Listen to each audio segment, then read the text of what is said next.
There's hills between us and hills the other way. Given I don't have 2 grams to replace the iPad, I'm not willing to try that.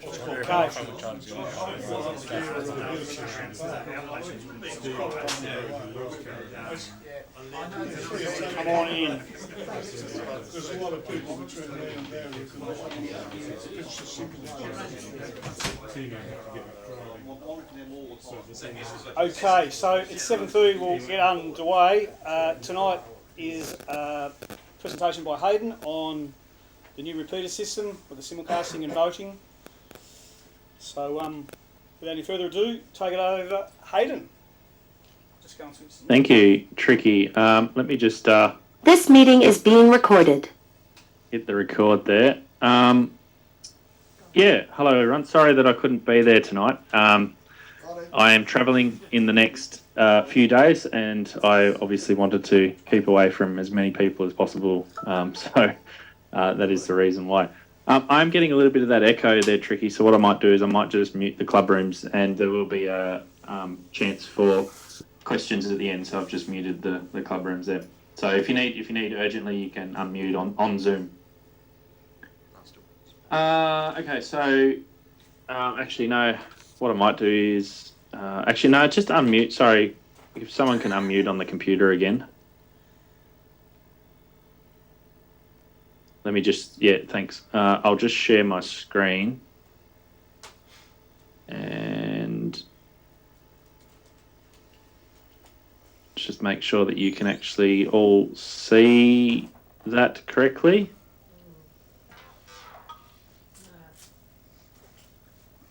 It's a little bit small to read, I've got to say. Oh, hang on, I might have shared the wrong screen. It was a bit smaller than before, Hayden. How about that? Oh, hold on. There we go. Small print, that's all. Yeah, that's Yeah? far away. Cool. All right. So tonight we're going to be talking about voting and simulcasting repeaters, and we're using VKLink, and we're going to explain what VKLink is, what All-Star is, what Asterisk is, RPT, all of these acronyms and everything else in the system. So there's a couple of parts to this, what voting is, what simulcasting is, and then we'll also look at the particular repeater, VK7RHT, which we've just recently been doing a lot of work on. So the first thing that we're going to go through is what is receiver voting. So some of you may not be familiar with this particular concept, others might be. So receiver voting is basically putting lots of receivers that are on the same frequency in different locations, and what happens is that the best receiver, the receiver that receives the best signal, that gets sent to the transmitter. So basically what you do is you connect them all to a central point, they get compared, so whichever one's got the best signal to noise ratio, and then that audio from that particular receiver gets sent to the transmitter. That's basically what receiver voting is. Now, to balance, it's also used to balance a repeater system. So if you've got a noisy, say, noisy site, then you can only transmit, say, from that site. Then you can place the receiver somewhere quiet that can hear a lot better, and you can sort of have a bit of a split site operation going on. So that's kind of what we do in this situation with Mount Wellington. We'll get into that a little bit later on. And you can add lots of different receivers for fill-in coverage if you want as well. Excuse me. Okay, so how do you do it? Well, there's a few ways to do it. You can link all of these remote receivers back to the main repeater site. The audios, you have to make sure that they're all matched, they're all at the same level, they are all in sync as well. Otherwise, you can hear it switch, you can hear pops, you can hear level changes, so you have to make sure that they're all the same. And there's no point, obviously, they have to all arrive at the same time. There's no point trying to vote a signal that's slower than another, because it's not going to work properly. You'll hear echo and all sorts of other problems as well. Now, you can do this in a variety of ways. Voting is first to detect which, in other words, the first receiver that hears a signal, that's the one that gets picked. There's also signal strength telemetry, which gets sent over a link, and I'm talking sort of RF links here. Or you can use a noise or signal to noise ratio comparator, and they're the most popular ones and the ones that we use on our system. And it does all of this on the fly continuously without you even realizing it. And you can see in the photo there, that's actually an old school Doug Hall voter, which is quite popular in commercial and also in public safety networks, and that's one that come out. I think that one was from the fire service, which was no longer used. So that one's an analog voter. We're using digital voters. But yeah, we still use analog voters in some spots. Now, simulcast. So you get all of these receivers and you put them into one transmitter. That's all well and good, but then you're sort of limited to your transmit range. So what do? Well, you get simulcasting. Now, simulcasting, what is it? It's transmitting the same signal, and in this case, it's voice, on the same frequency at the same time across multiple transmitters. And you end up with one large repeater on one frequency. You add in the receiver voting, and what do you get? You get a massive coverage capable repeater. And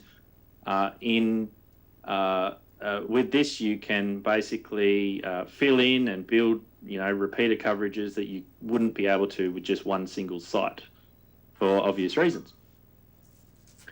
So what are the advantages of simulcasting? Well, everyone's on the same frequency. You don't need to know what repeater covers what areas. If you've ever visited another state and tried to figure out what repeater coverage area you're in, unless you actually know the area and you know where you are, it's very hard to try and figure out what repeater it is. You don't know what CT CSS tone to use. So in that regards, it's quite an advantage. You don't have to adjust as well. So if you're mobile, say if you're driving from out of one coverage area into another that two repeaters cover, you don't have to switch between those two repeaters or try and figure out which one, if you're between the two, which one you're getting into the best. So that's good. So a user doesn't have to basically do anything. They just need one channel programmed into their radio. And as I mentioned before, overlapping coverage areas, they form a virtual repeater coverage. So in other words, something that's so big, again, that you cannot get from just one single repeater site. But there's always a catch. There's always a catch with this kind of thing. And in this case, the biggest catch is overlap. The overlap area is, as you can see in that diagram, the area where you hear both repeaters at a very close, similar signal strength. So we know that the speed of light's 300,000. No, hang on, where's my notes? We know that the speed of light is the same speed as radio waves, and that is a bit of a problem for us because we have what we call a propagation delay. So that's one problem. The other problem is precise frequency control. So we'll talk about that. This slide was actually from an older presentation that I did, so I've got the precise frequency control that you need. You don't want the frequencies of each repeater to drift more than 1 hertz at 400 megahertz. At 144 megahertz now that we've moved to, we're a little bit, that tolerance is a little bit less, but we still need to make sure that it's quite tight. And in this case, we use GPS locking, so it's not really a problem for us.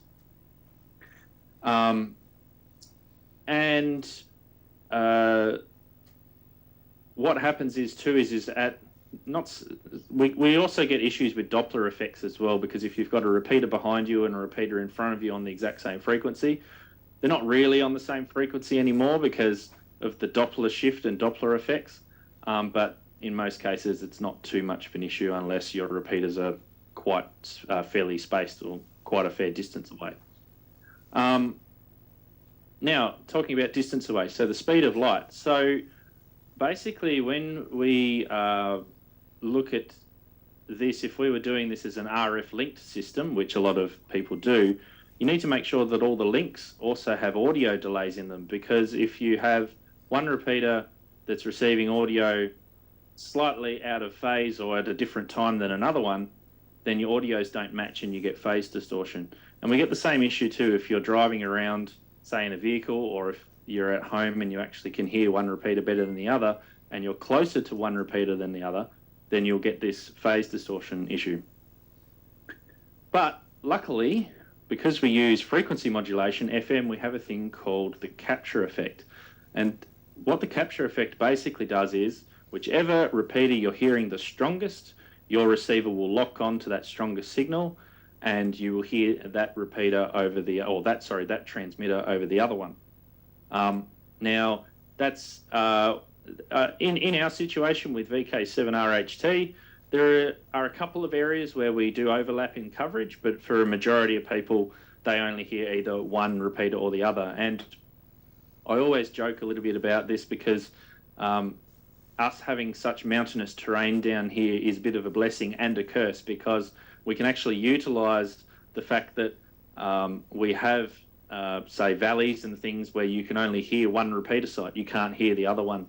For instance, Mount Wellington doesn't propagate down into the Huon Valley as well as Grey Mountain does, for instance. So that's good because you only hear one repeater, one transmitter. So in that case, the capture effect works really, really well. It's just in these overlap areas where it's a problem. Now, also, multipathing is also a problem. On 2 meters, from what I've seen in the limited testing since we've had it up, it doesn't really affect us as much. On 70 centimetres, it definitely was when this system was on 70 centimetres. But yeah, it still requires a little bit of testing. So that's basically one catch. The second catch, as I mentioned briefly, was you need precise audio phase control. You need your audios to be exactly the same.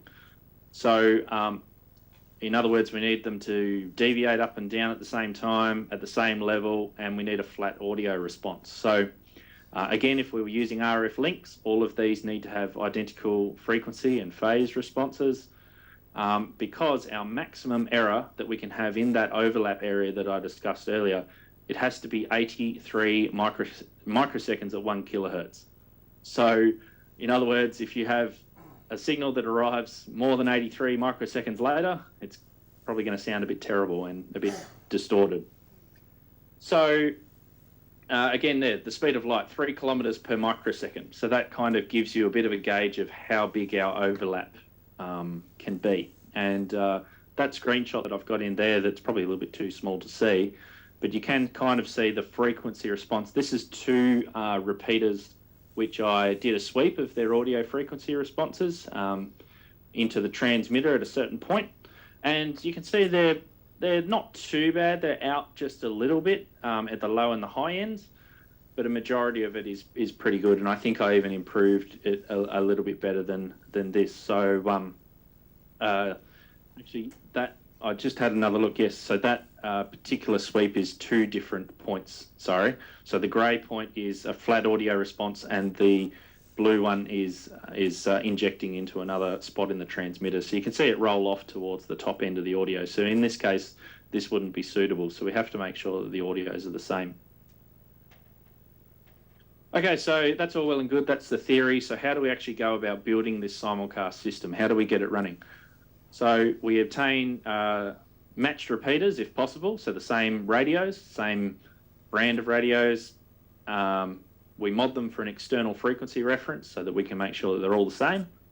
We link them all to a central site over high quality audio paths, so RF or IP, Internet Protocol. We use a signal to noise voter to select the best receiver, and we send that audio out to all the other repeater site transmitters. We put in these audio delays into each transmitter to make sure that they're all matched and they get the audio at the same time. We tune and maintain it, and that seems pretty simple, right? Pretty easy. So what did we end up coming up with?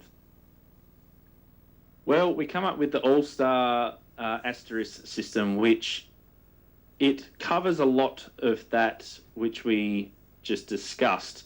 A lot of the RF stuff is taken out, and it's all done over IP, over the internet, which makes things a lot easier because When you've got RF linking, you've got multiple radios, multiple antennas, multiple coax, multiple delays, all of this stuff that can all fail, whereas with this, it's a little bit more simpler and a bit easier to get going. So what is it? So All-Star Link * App RPT. These are all names for a network of amateur radio repeaters, which is All-Star Link, which is remote base stations, hotspots, and they all talk to each other over voice over IP. It's basically an open source * PBX, which runs an application called App RPT, which controls all of the signaling, and the * program just basically does the connections and the audio routing. App RPT makes * a powerful system capable of controlling one or more radios linking to other nodes, kind of similar to IRLP and EchoLink a little bit, except a little bit more advanced than those two systems. Now this runs channel drivers, which are like protocol interfaces. So you have like you can plug in a USB dongle with audio output, and you can control it using a channel driver. You can set PTT and carrier squelch signals from a USB fob. You can do all sorts of things. You can interface them to little like Pi Hat boards. I've got one here, which is a little, you can probably, I'm not sure if you can actually see me because I'm sharing my screen, but I've got a little Pi that I can plug in, a little Pi Hat on top of a Raspberry Pi with a little radio on it, and you can basically have a node that way. But what we use is we actually use a channel driver called Chan Voter, and this runs the voting and the simulcast system, which is actually built into All-Star Link, which is fantastic. So basically, this is All-Star Link in their words. Now, because it's relatively small, I'm going to read this out, and it kind of fills in a few blanks. It says, unlike other radio-centric VoIP technology such as EchoLink or IRLP, All-Star Link and the App RPT * technology have been specifically designed to be part of and to link together parts of the very infrastructure of radio systems that it implements, as opposed to be an end-to-end protocol like others. So it has all systems which are nodes. They are either repeater controllers or remote base controllers. They connect directly with the radio hardware, thus replacing and outdating current controllers on a system that are up and running. And just simply as a repeater controller, the amount of functionality, flexibility is also very impressive when you consider the amount of stuff basically that it does compared to hardware controllers you can buy. Once again, this technology is not intended to be implemented by the end user or those light at heart. It takes serious commitment and resources, which is required to put a radio system on the air to begin with, maintain it. The assumption made with All-Star Link is the purpose of this work and level of dedication is to share the goodness and benefit with others and to promote continuation of doing so. So that's All-Star Link in their words.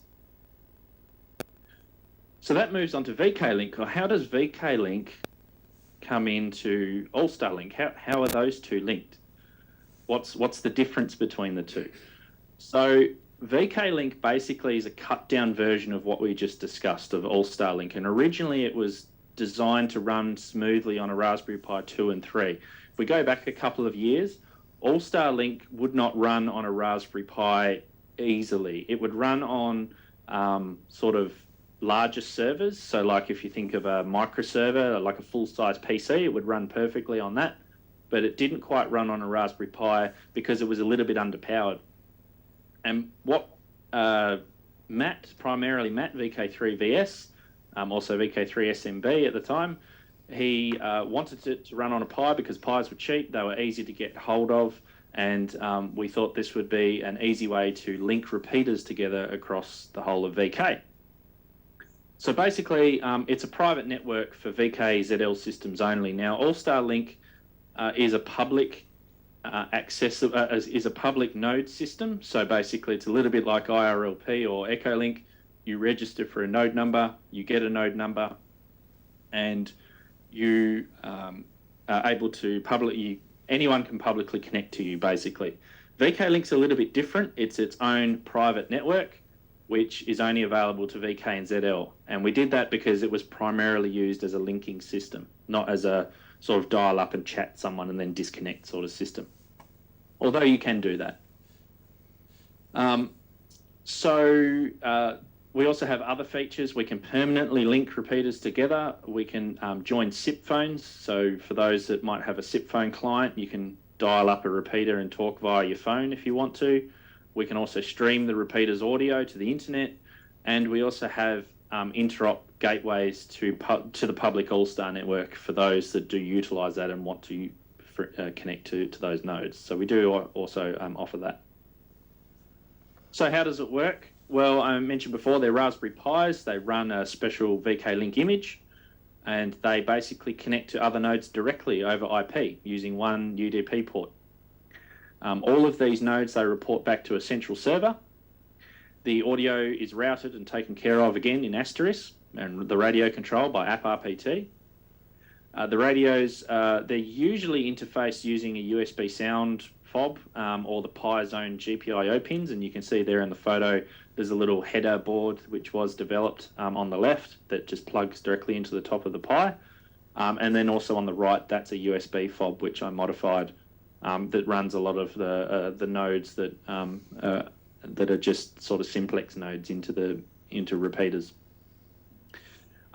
Luckily, Matt, when he did the VK-Link image, because obviously All-Star Link and the system Asterisk AppRPT is all open source, so he was able to go through and he actually left the Chan Voda driver in there. So that was fantastic that he did that, so we can utilize it. So, what is the Chan Voda solution? Well, it is this, the RTCM/VOTA VoIP solution. So we use VoIP, Voice over Internet Protocol, to connect all of these sites together instead of RF, because the internet's easy. Basically, as I said before, if you were to do this over RF, you need lots of antennas, lots of coax, lots of work to get it running, whereas the internet, it's a lot easier. Now, this was designed by Jim Dixon, WB6NIL, unfortunately is a silent key now. He developed this in 2011. It's an open source hardware based board. There's two versions. There's the RTCM, which is also known as the Radio Thin Client Module, and this is commercially made, and you can purchase this in the US for $350 each. They're quite expensive. Or you can also you can also build an original prototype, which he developed, which is a full-size board, which is what we use. It's exactly the same. It's a lot bigger. I got 5 PCBs made for $60, $130 in parts. So a built board was about $150. And if I stop sharing just briefly, I think I'm pinned there. You can see this is the size of the board. Now, I don't know if for comparison, let me compare to a handheld radio. It's quite a large board, and there's a lot of the good news is it's no surface mount components, which a lot of people would appreciate, is very good. The only problem is they take an awful lot of time to put together. I think when I built 5 of these, and I think each board probably took about 4 or 5 hours each to build. They took quite a long time. Lots of components to solder on, and definitely have an extraction fan to get rid of all of the solder fumes when you're doing that. So each board interfaces to receiver, a transmitter, or both at the same time, and these connect to a host, which runs again that AppRPT Asterisk All-Star Link VK-Link, and which is the Raspberry Pi in our case. Now, this is a typical system layout. There's a little bit going on here, so I'll try to explain it. And I'd like to thank Joe, KC2IRV. Joe and I have worked together on this for a while. We both have a common interest in, we both have a simulcast system. His is over in Pennsylvania, I think. And we share ideas and how to improve stuff and how to work it all the time. So if we start on the left there, if you can see in the diagram, we've got 4 sites. The first 3 there are a transmit-receive site, and the last one's a receive only. Each site has a GPS. Each site's GPS sends 10 megahertz to lock the transmitter-receiver. The audio is sent from the transmitter receiver to the voter board, and the GPS also provides data in that board for timing of the audio as well. The GPS also locks that voter board as well to make sure that that's on frequency, because that has a reference and a crystal reference which needs to be accurate. They all connect via Ethernet or IP back to a central master site, which you can see on the right-hand side there. And at the master site, in addition to a transmitter, receiver, a GPS, you also have the host, which is a Raspberry Pi, which is in blue there. So there's a little bit going on, but once you get your head around what each site has, it's actually relatively simple compared to a full-size RF system. So this is what they look like. This is the RTCM, which is the commercial one in the top left-hand corner. That's a lot smaller. It's probably about, I don't know, the size of a small, maybe a pack of cigarettes, I guess, or something, or a small power bank. I'm just looking around, probably a mobile phone size, not very big. Then the DIY version, which I showed before. And there's a new version, which is a radio thick client board, and this has been designed by or redesigned by Matt K3MK, who's put a lot of the stuff that you need to run this all on one board, which is a little bit better than the voter board. So it has a couple of improvements, mainly GPS related. I think there's a GPS board that you can plug directly in. And it also does all of the frequency locking for you. So that's pretty cool. I haven't got one of those yet, but hopefully I might be able to get my hands on one.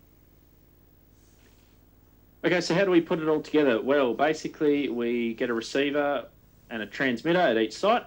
Again, next to a board, GPS. We have one site that's a master running that VK-Link on the Raspberry Pi.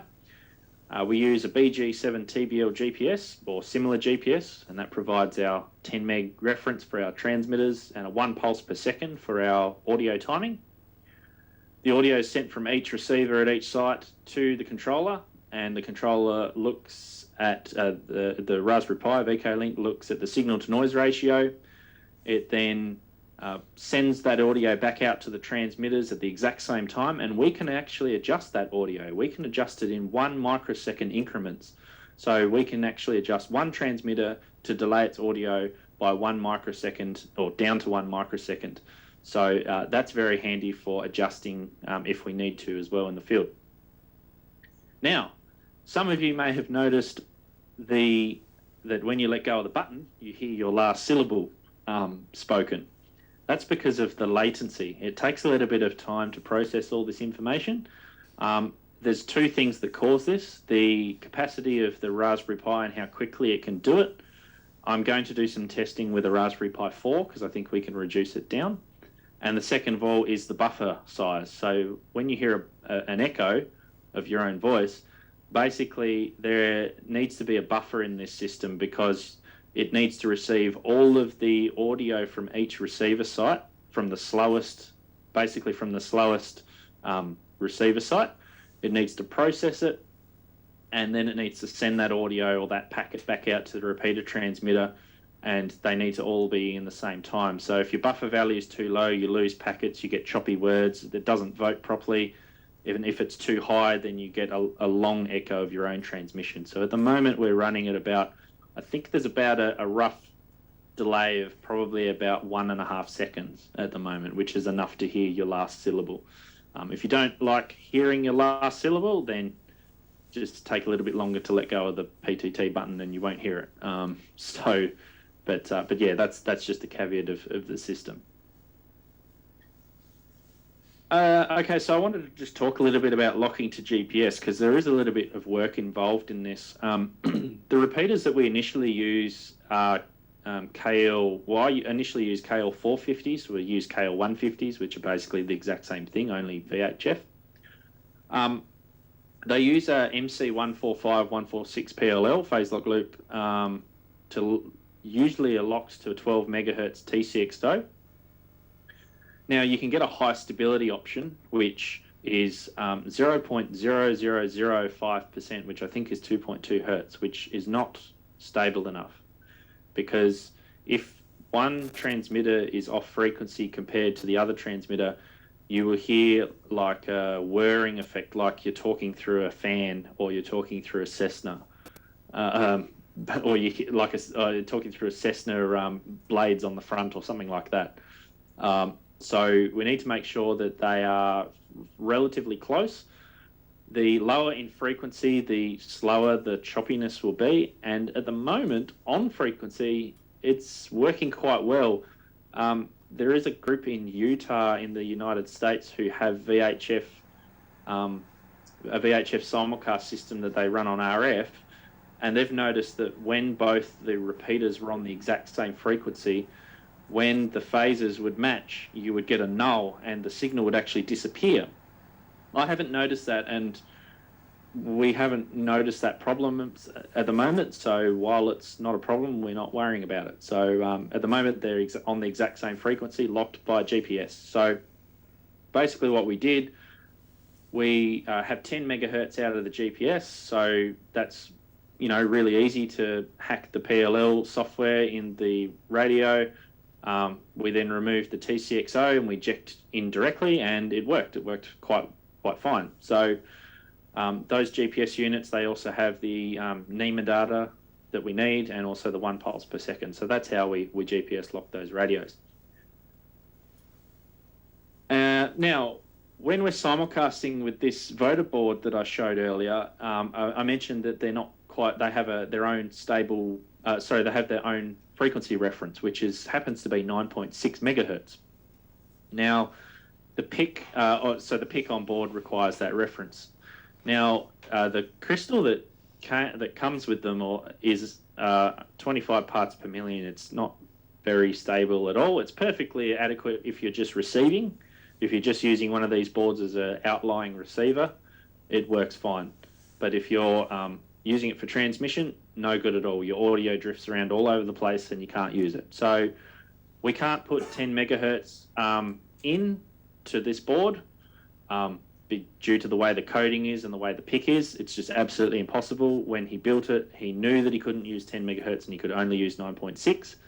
So we needed to use a PLL board. So the Joe, KC2IRV, he basically was looking one day at a Motorola radio design, and he noticed that there was a expansion board or something in there that locked frequency reference, and he basically just used that design and built one to work with 9.6 OCXO, and you can see that pictured on the left. So basically you inject 10 megahertz in, it locks that OCXO to GPS, and we just then inject that straight into the voter board, and it works.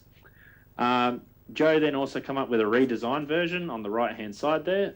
He sent it to me, but unfortunately I cooked it. I wasn't paying attention and I put 12 volts on it when it's actually 5 volts. So I think the PIC is actually fried, but he is working on getting me a replacement for that. So so we managed to overcome that issue.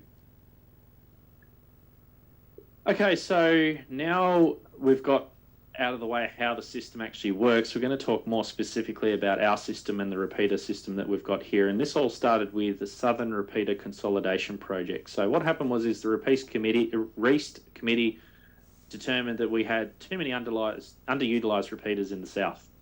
So we had an opportunity. We could utilize our repeaters and our sites in a more efficient way. So one of the first things we did was we decided to decommission VK7RHT on 439.825, which was on Mount Wellington and Grey Mountain at the time.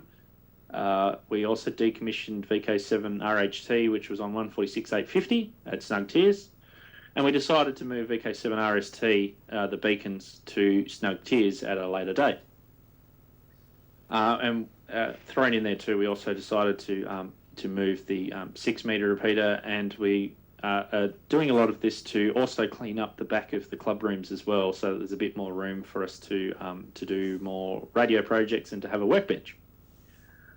So one of the questions which was raised was, what if I don't want to be heard statewide? Because we ended up creating a statewide system, which at the moment is selectively linkable, but will be permanently linked eventually. Well, there's a couple of options still. we still have lots and lots of repeaters in Hobart. We probably have way more than what we need. So if you just want to talk locally, we've got VK7RHT on 146.650, which has been there forever and a day. Very reliable.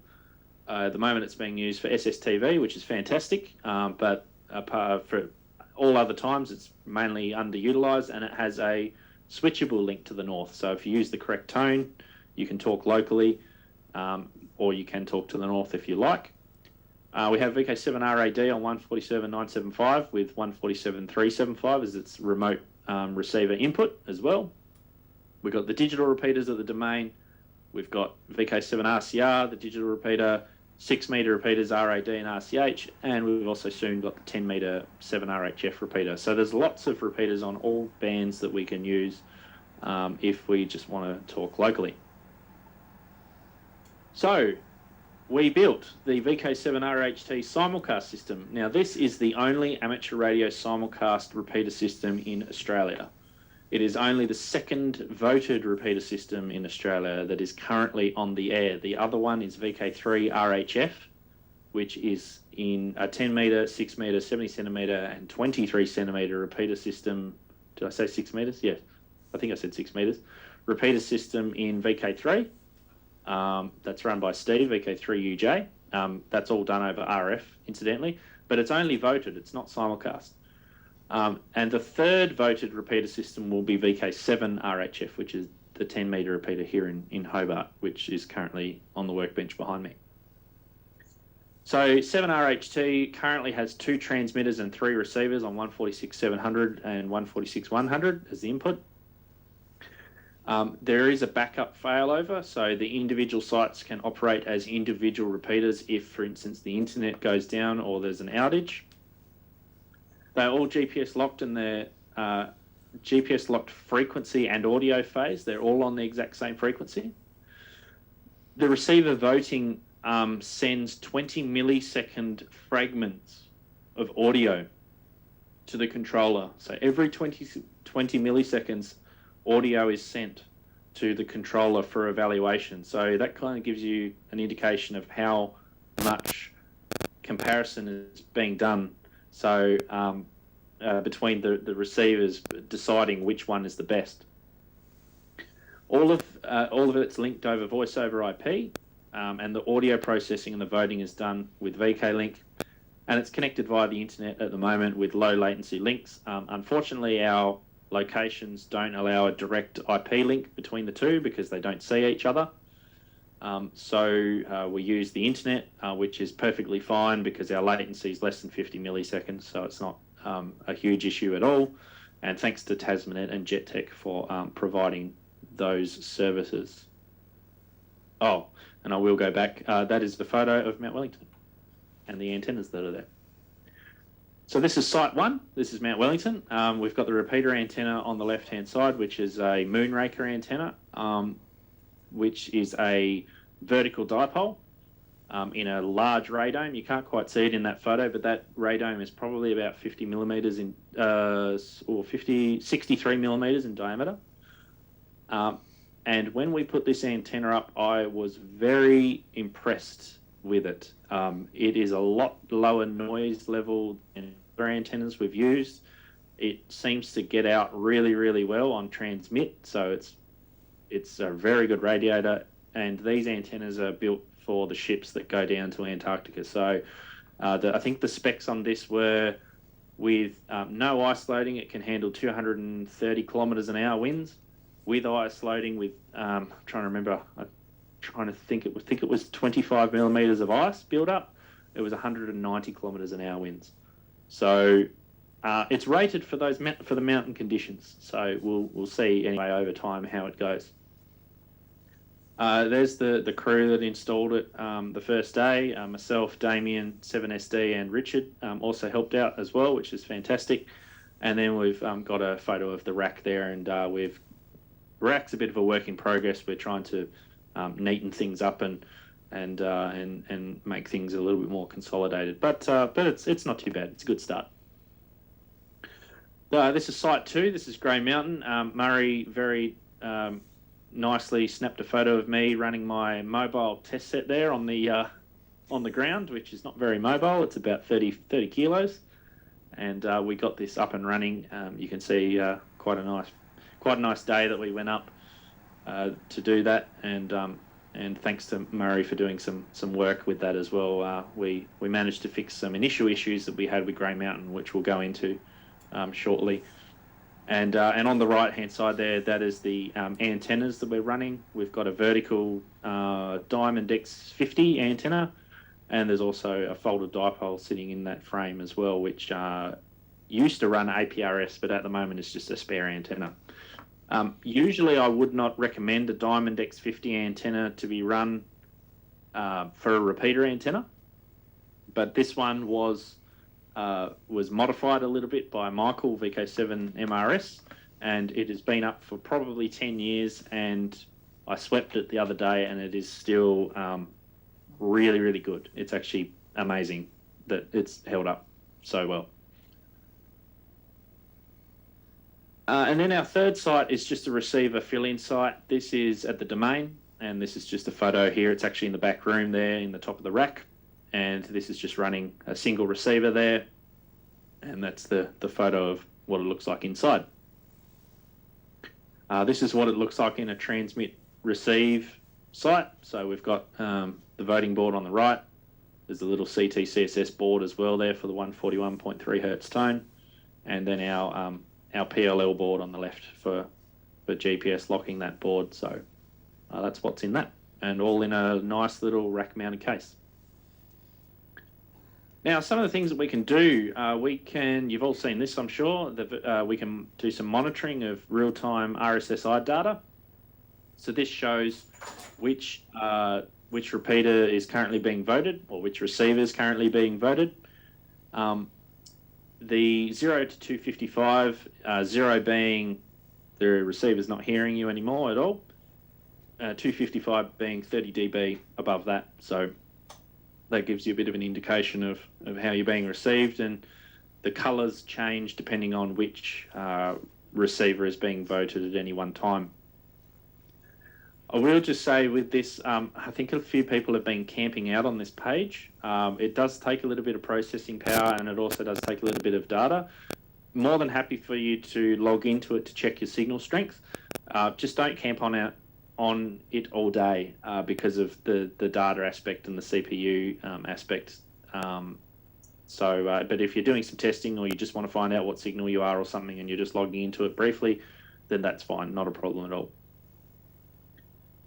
We can also do some other stuff.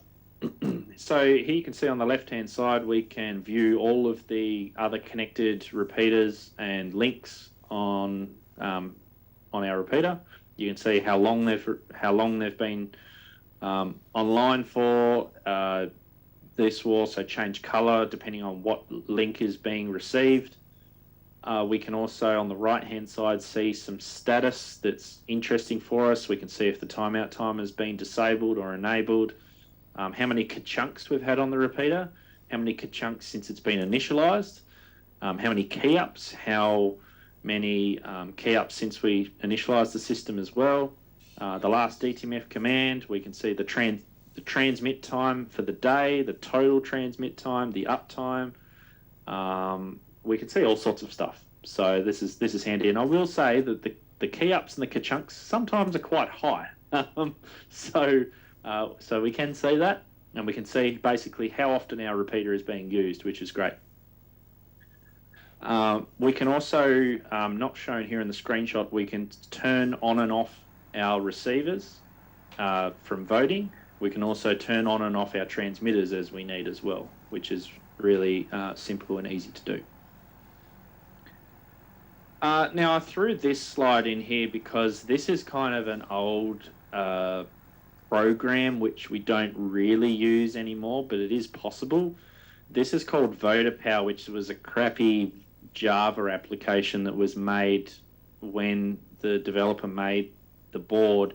He wanted a way of recording the received audio so that he could then evaluate it later on. So basically, what we can do is we can record on-air audio and record them as files, as audio, and it will also record the RSSI data and which site actually got voted in that particular 20 millisecond frame. So you can, if it's probably a bit small to see there, but you can see that every 20 milliseconds is a line of activity, and you can see the real-time RSSI data and which one was voted. You could also manually select a site and look at all of the RSSI data. So for instance, if you had a repeater site that was really noisy and you weren't quite sure why, you could then go back and reevaluate that. We don't run this anymore because it takes a lot of processing power on the Raspberry Pi. It might be possible on the Raspberry Pi 4, but for now, we're just running it we're not running it at all. It was just the CPU power was too much, and what would end up happening is that 1 second delay on the end of your transmission would turn into a 5 or 6 second delay, and you'd hear the last sentence that you were talking about because of the processing power taken. So we turn that off, but we might reevaluate it in the future if we get a more powerful machine. Some questions that arose were, why can't I get into the repeater with my HT, my handheld? So I wrote this in because I did ask for some questions on the Discord about what are some things that you'd like answered. So I thought that I'd cover this one because this did come up. So if we use an example here of Mount Wellington's currently running an output of 35 watts out of the duplexer, and it's running into a unity gain antenna because it's the dipole. By the time, that's the wrong word. By the time it reaches the antenna, the power's probably closer to 30 watts, which is about 45 dBm. Handhelds, if you're on high power, will put out 5 watts or 37 dBm, so you're already 8 dB down on the power compared to the repeater. So you're going to hear the repeater a lot better than the repeater's going to hear you already, due to basically the power levels that are run. Handheld antennas are pretty inefficient, especially on transmit. VHF is also a bit harder to penetrate inside buildings through windows compared to UHF due to the size of the wavelength. And as a lot of people have discovered, the domain's relatively quiet, whereas Mount Wellington has 3 to 5 dB of site noise, and it has 10 dB of desense due to some external factors which we can't control. So that adds another 15 dB down compared to the bench, plus the 8 dB difference of output power means that you're already 23 dB down that you need to overcome. So that's one reason why sometimes you can't get into the repeater, especially through Mount Wellington, compared to say a base rig or something like that. With all of that said, it's actually quite amazing that Mount Wellington is working as well as what it does. It's been heard and worked through from Launceston. I know there's been a few other places, I think up in the Central Highlands and a few other places where it wasn't expected to work. It's actually working quite well. I think Murray said that off the coast, you might be able to say where it was, Murray, up near... Yeah, up there, it was working as well. So it does work considering, and we are working on reducing that site noise and trying to improve it as best as we can. Some challenges. We ran into lots of challenges, of course. Already discussed the noise, Mount Wellington being a dirty site. So at the moment we've got 2 bandpass filters in addition to the duplexer to cut down outside signals by 90 dB approximately. Without any filtering at all, I measured 10 milliwatts of RF coming down from the FM transmitters across the road, and there was 1 milliwatt of RF power from the TV transmitters above us, and of course there's multiple transmitters, so that's multiple 10 milliwatts of power coming down.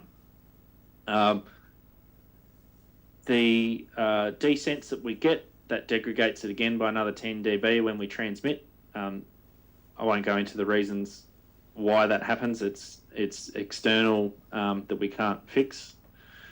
So Mount Wellington, it works, but it's not perfect, which is basically all that we can hope for. And that photo on the right hand side there is one of the bandpass filters that we've got in the line.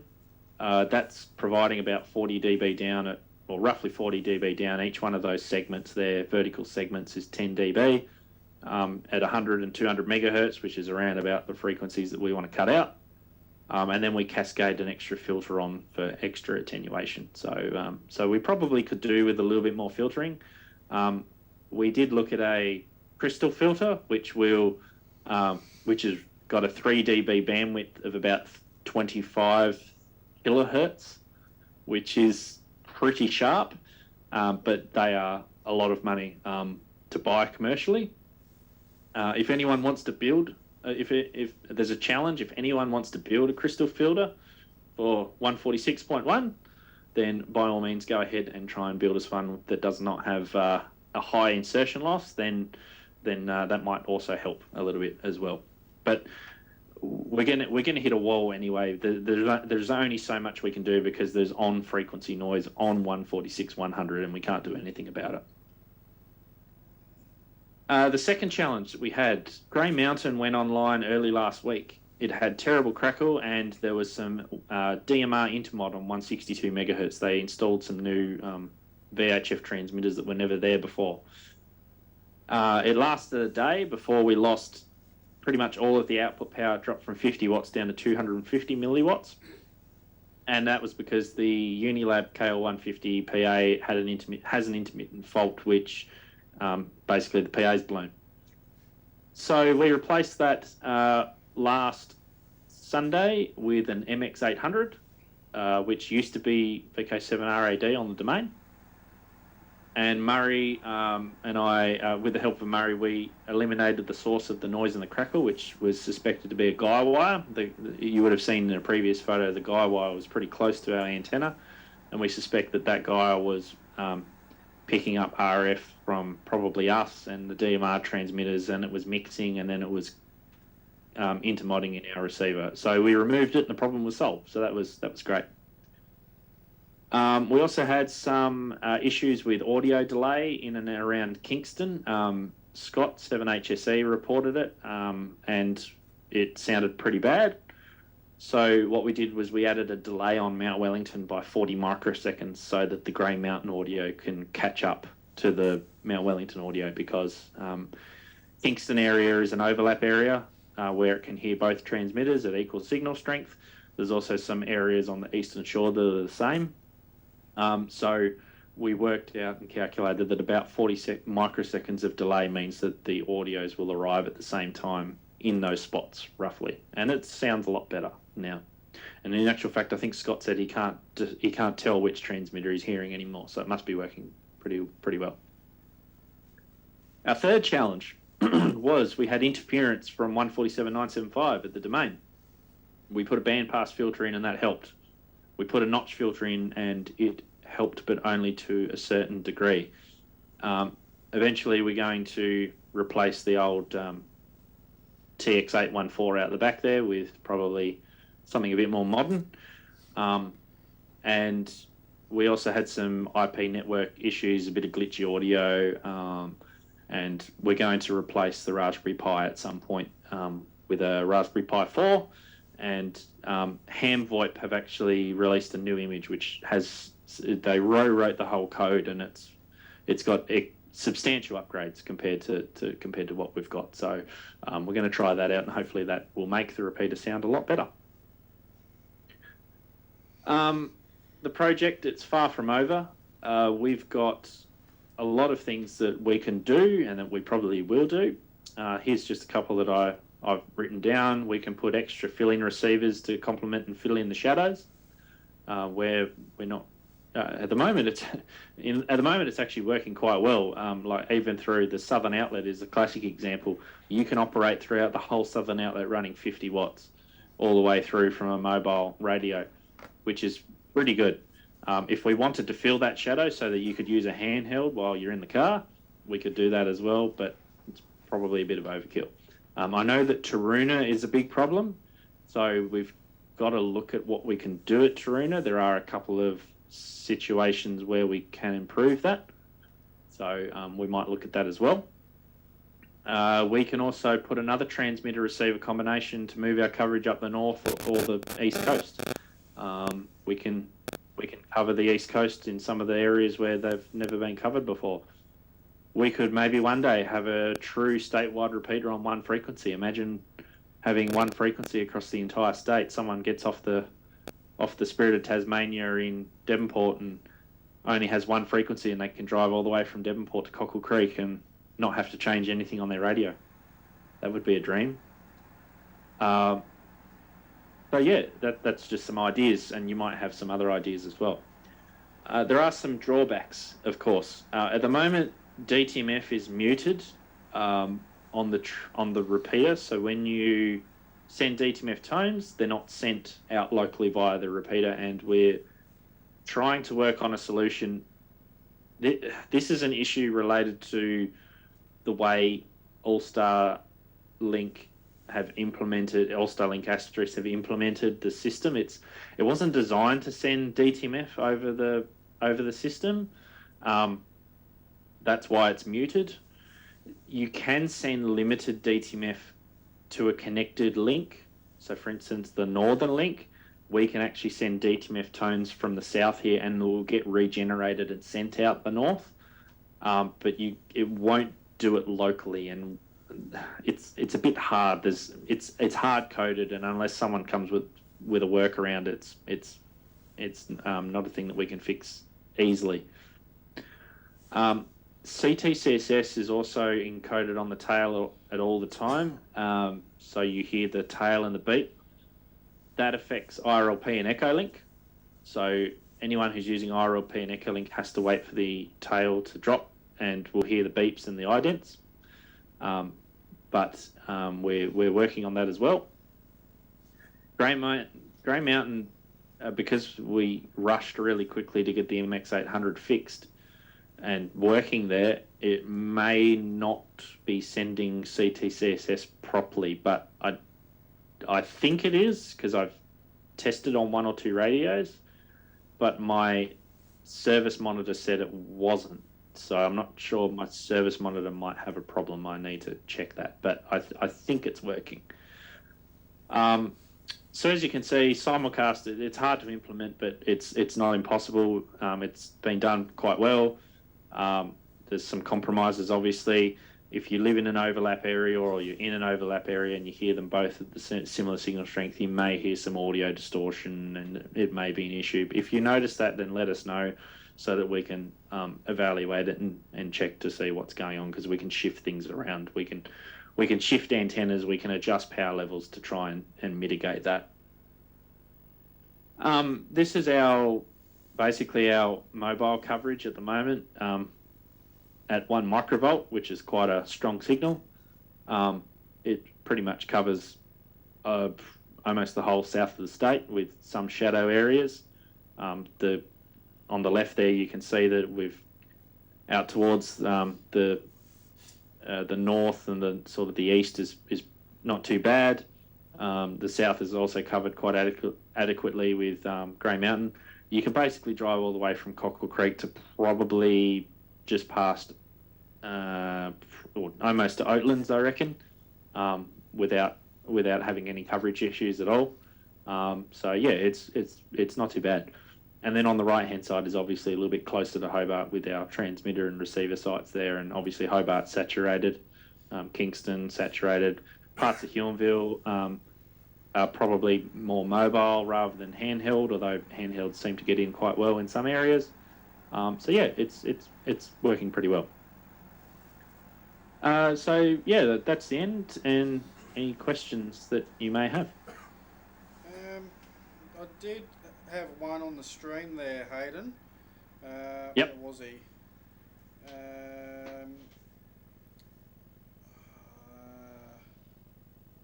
Oh, you just had him. Where is he? Oh, here he is. I had Mr. Freddy. I'm not sure what his actual name is, but can you fix dents by keeping the TXO exciter active? I'm not quite sure what he means by that, but Can you fix the what? Sorry, I missed the... can you fix dents by keeping the TXO/exciter active? Still missing what the middle word is. I'm just bringing up the stream here now to have a look. Who asked the question? Mr. Freddy. Mr. Freddy. Let's have a look here. Can can you fix descents by keeping the TCO exciter active? No, so descents is caused by your transmitter transmitting noise over the top of your receiver, and your receiver hearing that noise. So basically, what you do is if you were to transmit on a close frequency, if you were to transmit on one frequency and you're listening on another, which we do in a repeater system, and you connect a duplexer in line, then it allows you to isolate the transmitter from the receiver so that you can receive and while you're transmitting at the same time. The problem that we have is an external issue, which is, I suspect, I haven't 100% confirmed it, but the on the top of the building is some grating that they use for ice that falls off of the tower. So when the ice falls off, rather than it hitting the roof of the building, it gets smashed up by this grating, similar that you would walk over for drainage and stuff in the street, and that's all on the roof. The problem is that it's not electrically bonded. They're not connected electrically. They're not all bonded properly, and because of this, when there's RF that is in the near field of the antenna is excited in that metal, it causes like a diode effect, and you get lots of wideband noise and across your receiver. It's probably also exacerbated by the TV and the FM transmitters that are there too. So then what happens is you end up transmitting and you get all of this noise. The only solution is to space out your receiver a little bit further away from your transmitter, which you can't really do on 2 meters, because the 2 meter band is for repeaters is pretty much 2 megahertz wide. I think the maximum split you can have is 1.8 megahertz or 1.9 megahertz, which we've tested 1.8 megahertz split, and it's exactly the same. So that's the only solution, is to move out your frequencies, which we can't do. The only other solution is we can move our receiver away from our transmitter, which we can do, but we are a bit limited with where we can actually place our receiver on the mountain, because we're quite fortunate to have our site, and to get a second site is even more difficult. So we have got some plans to potentially put another receiver up there. Still in discussion about that, but yeah, it's having the VCO running all the time in the transmitter's not going to fix that issue. No. I've also got a couple of general comments. I've got Andy Cowley who says yell Hayden brother. Yeah, g'day Andy. And I've also got Colin in VK who just comments and says they should somehow link it to the VK5 linked repeater network, which is getting pretty big now. Yeah, so with VKLink as well, if you go to the website vklink.com.au, anyone can create a node, or they can link it to their own repeater system. So we've been trying to encourage a lot of operators around VK to build a node and to hook it into their repeater system. It doesn't even have to be a repeater system. It can be just a simplex node as well. So to build the system out, I think we've probably got at the moment active on theirs maybe about 25 nodes or something like that. At one point in the peak, we probably had about 40, but a couple of them have dropped off. We've got no VK5 nodes, so Colin, if you want to, or you or someone else wants to link some of your repeaters in, then by all means you can do that, and we can and then we can connect to other systems and hold nets and do all sorts of stuff if we want to. I noticed another question that you popped in there too about is it linked to VKLink? VKLink has the ability to integrate with VKLink easy. There's actually a channel driver in there to just configure your VKLink configuration, and it'll just work quite easily. IRLP is a little bit more difficult because of the developer of IRLP didn't really want to share his code or how to do it. But EchoLink is quite easy. EchoLink is a little bit annoying though because people have the ability to log on using their phone or the computer, and we tend to find that they just connect and then disconnect and they don't really say anything.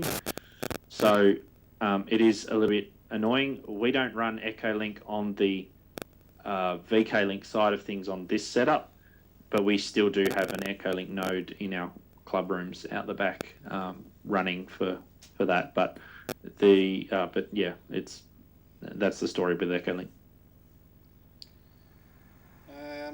Yeah, just a couple of comments. Gary, VK7RHT has said, thanks Hayden, or evening all, thanks Hayden. G'day from Lee, and also from Ken as well. Other than that, no new comments or questions. Can I also say too, thanks to the rest of the repeater subcommittee as well, Justin 7TW, Damien 7SD, and Michael 7MRS, and also to Richard 7ZBX and Murray 7ZMS for all the help that you've done. It's really appreciated. Another question there, Mr. Freddie. Why is your latency as high as 40 milliseconds on the internet connections? The latency goes via the internet, so it's not over a local link. That's the first issue. When I quoted whatever I quoted 50, I think I said less than 50 milliseconds.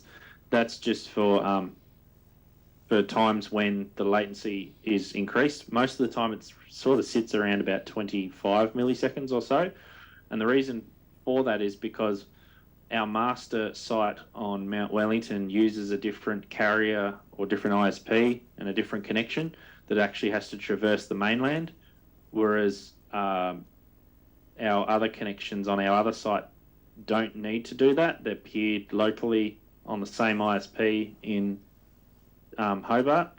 So we have to go from our mountain connection to the mainland and then back again, and that's why it's a little bit on the high side. When you say it's as high as 40 milliseconds, it's not really that high. It's not really a problem, especially when your buffer, we've got plenty of room in our buffer for, we can be up to 120 milliseconds before there's problems arise. So it's not really a massive issue. Hayden, I've got a question. Yes. How does the system behave when one of those nodes becomes isolated because, say, for instance, it loses internet connectivity to the master node? Yep. So there's two redundancies built in. One is a complete redundancy server, so you can actually run basically a duplicate Raspberry Pi that if for some reason, because our Raspberry Pi is currently on the mountain, so it's not likely to go down unless the switch physically goes down on site. If we had that elsewhere, say it was at the club rooms and the club room's internet went down, then we can fail over to another one, which it would automatically just switch to, which say we had one at the mountain and we had one at the domain, it would just fail over. So that's if not all of our internet went down. If we had like a complete network loss and our internets all went down, the repeater can work just in the cabinet by itself, and it'll literally work as a dumb repeater. It will just send transmit audio from that one site to that one transmitter on the same site, and it'll just ident, and I think it has like a short tail, so it'll just act like a normal repeater, and yeah, it'll do that. So basically we can set up Mount Wellington to just, if for some reason we lost the internet connection up there, it would just act as a standalone repeater. Question, Hayden, what's the reason for the long tail? The reason for the long tail, it's a lot more pleasant to listen to than squelch crashes on older type of radios, and it also it's just a lot more aesthetically pleasing to listen to. There's also too, some people have noted that when they hear someone call on a repeater, they don't state what repeater they're on. So by the time if their radio's scanning and they walk over to their radio, if it's got a short tail, they don't know what repeater they called on. Whereas with a longer tail, they have time to look at their radio and for their scanner to stop so that they know what frequency they called on. So a couple of reasons for that. So it's not a technical requirement then? It's not a technical requirement, no. Okay. Hayden, you were talking earlier about the problem of signals not reaching into Wellington, and I'm wondering, is it just a path problem as to why they're not also being picked up on the domain and then fed into the system that way? Yeah, Rod. Actually, you made a good point that I didn't cover. There is a little bit of a path problem because where our physical antenna is located on the Wind television building, that is on the northern side of the mountain. Now, when you're physically standing there and you look towards, say, the Kingston area or down the channel, you've actually got the top of the mountain where the car park is and the summit in the way, and you can't see down there. So, and because you're already quite high, the signal doesn't quite propagate down as well as what it could. It's not line of sight, as you would say. On UHF, this used to be a massive problem, and you would get not get into it as well. On VHF, we've noticed that it's actually pretty good. But yeah, you're right. There is a bit of a path blocking issue, and our antenna is not very high off the ground. It's probably about 5 or 6 meters off the ground. It's not very high, so that does cause a little bit of an issue. Yeah, and towards the north, it's perfect because it's like you can see the horizon. So But you were talking about people complaining that they couldn't adequately get into the Wellington receiver. And I'm wondering if they are putting out a signal that reaches the mountain, doesn't that also reach the domain, and doesn't that then vote in? Yes. Yeah. Sorry. Yes. Yes. If they're into the domain stronger, then they will go through the domain. Yep. So how do they know that they're not getting out? If the system is getting around the problem, it shouldn't be any effect. Yeah, I think a lot of it has to do with watching the signal strength page and seeing how strong they are going through Mount Wellington and wondering why they're not. I think that's what it was.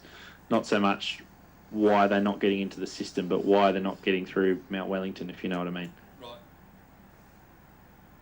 Right. I've done that before. I've been testing something and I've been looking and going, surely I get into that repeater a lot better than what I should be in this location, and then it bugs me and I have to figure out why, and then I realise it's just where I am.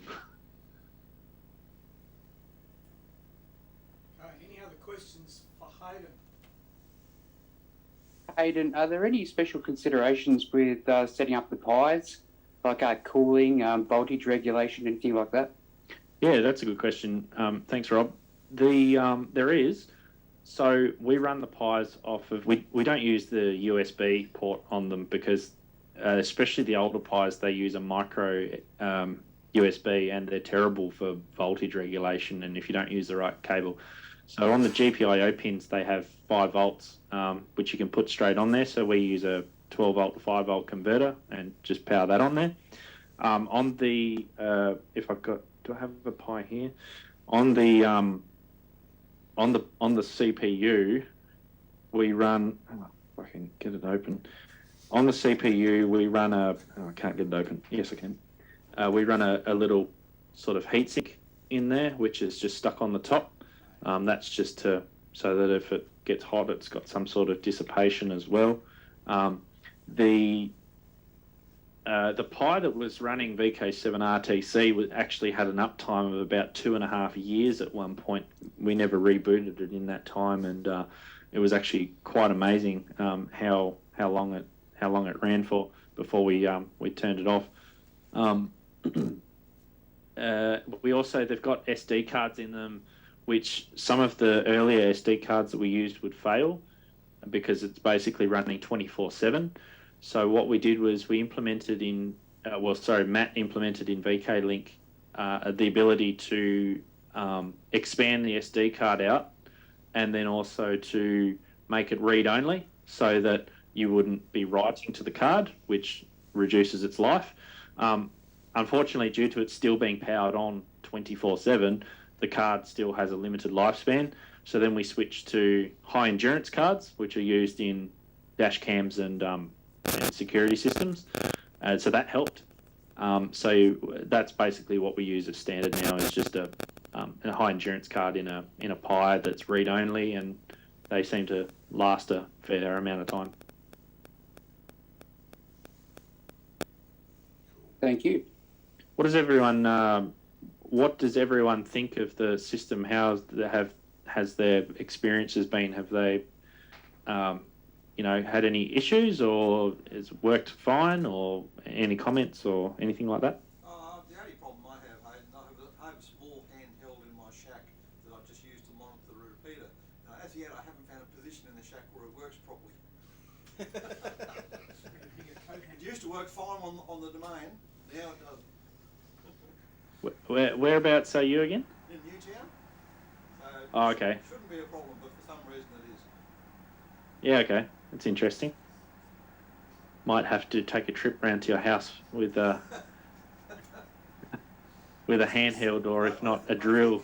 I think it's more to do with the equipment rack in my shack. I've just got to get it away from the equipment rack. I find the problem that I've got here at home is if I'm doing any testing on the repeater on the workbench, I didn't realise that when we had because I've got my test monitor, I'd plug a little handheld whip antenna into the monitor, and it would only be putting out like a small amount of signal, and I'd be getting into the domain because it's so close, and I'd have the radio on, and I'd be getting into it by accident, so I'd have to remove the antenna and plug it directly into the receiver. So.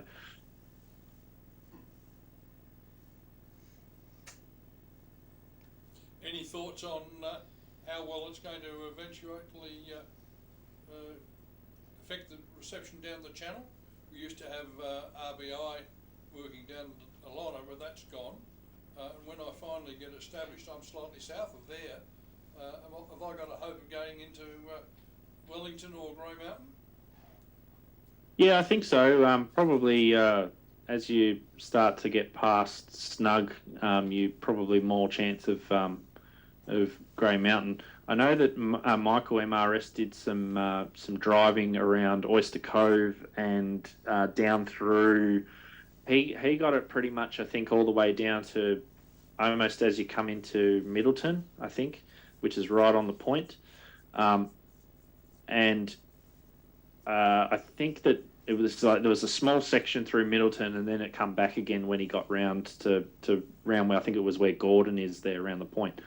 On Bruny Island, it will work really well because Mount Wellington can basically cover the whole of Bruny Island, and Grey Mountain can cover the whole of Bruny Island as well. So it'll work quite well there. I haven't heard anyone do the full drive though down from Margate Kingston all the way down to Oyster Cove there yet. I know Gary gets into it pretty well from Snug, but I haven't heard him since we put Grey Mountain on. So it's there's obviously there's going to be some dead spots, and if there's anything that's sort of super significant, we can work on that and see if we can come up with a solution. But at the moment, it seems to be working relatively well in the key areas where a lot of people live. So.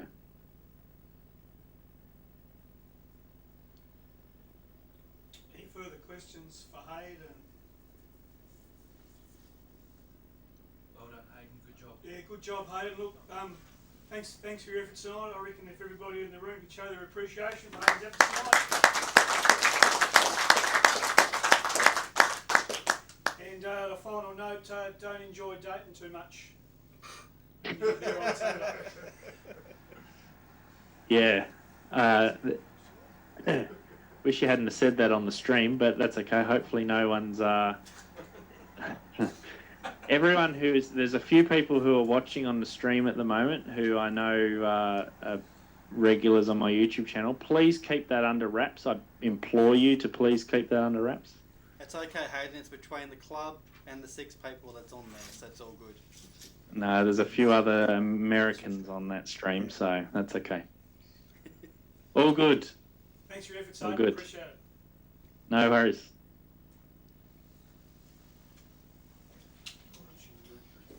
I'll hit stop recording. The recording has stopped.